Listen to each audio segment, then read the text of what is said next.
அல்லா இந்த கெட்டப்ல இருக்க என்னோட குள்ளாவை எவனும் புடிங்கிட கூடாது. அல்லா நல்லா இருந்த என்ன இந்த ஜீவா பையன் நவராத்திரி சிவாஜி மாதிரி பல கெட்டப்பு போட விட்டு புகை போட விட்டானே. அல்லா நீதான் எவனும் கண்டுபிடிக்காத அளவுக்கு கடைசி வரைக்கும் என் கூட இருந்து வழிநடத்தி செல்ல வேண்டும். அல்லா நிறுத்து. நேத்து இப்படிதான் கடை ஃபுல்லா புகை போட்டேன். புகை போன உடனே கடையில உள்ள பொருளா காணா போச்சு.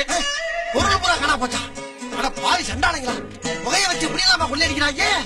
அப்படின்னா நம்ம போற பக்கம்லாம் வாழ பண்றாங்களோ. சரி கொஞ்சோண்டு போடுகிற பாய். நீ போடவே வேணாம், இங்க இருந்து போ. கடை அடைச்சதுக்கு அப்புறம் வந்து போடு. அப்படின்னா துட்ட போடு. அது எவ்வளவு மேலு கிளம்பு. போட்டு விடு. மேரா நாம் அப்துல் ரகுமான், மேரா நாம் அப்துல் ரகுமான், மேரா நாம் அப்துல் ரகுமான். இந்த கெட்டப்ல அப்துல் ரஹ்மான் பாட்டு பாடுற? என்ன அந்த கெட்டப்ல குன்றத்திலே குமரனுக்கு கொண்டாட்டம் நான் பாட முடியும்? இல்ல சினிமா பாட்டு பாடுறிய, பாத்தியா வாது தெரியாதா? தெரிஞ்சாதானே? என்னடே? இல்லங்க பழகிக்கிட்டு இருக்கீங்க. நான் 10 நாள் மனப்பாடம் பண்ணி வந்து முழுசா வந்து ஒப்பிக்கிற பாய். உன்னை பார்த்தா பாய் மாதிரியே தெரியலையே. பெட்ஷீட் மாதிரி தெரியும். ஆஹா சந்தேகப்பட ஆரம்பிச்சிட்டாங்க. ஐயா சந்தேகப்பட ஆரம்பிச்சிட்டாங்களே. இந்த ஏரியாவில கொஞ்சம் எச்சரிக்கையா தாமா தெரியணும். என்ன அந்த இடத்துல திடீர்னு செக் போஸ்ட் வச்சிருக்காங்க?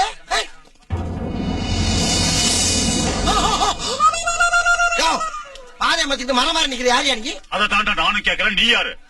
நான் பாய். பல்ல உடைச்சிருவான் படவா. ஏன் என்னத்துக்கு? யார்கிட்ட பூ சுத்துற? உன்னை எங்க சங்கத்துல பார்த்ததே கிடையாது. இதெல்லாம் கேட்க நீ யாரியா? நான் இந்த ஏரியா தாதா டான் சாம்பிராணி. டான் சாம்பிராணியா? அதுக்கு என்னங்க இப்ப? விடுறாத. சாயங்காலம் சங்கத்துக்கு வா. உன்னை அம்மனை கட்டியா செக்அப் பண்ணு. அம்மனை கட்டியா செக்கப்பா? என்ன செக்கப் பண்ணிருக்கான்னு செக்அப் பண்ணும். சுண்ணத்து பணமரத்துக்கு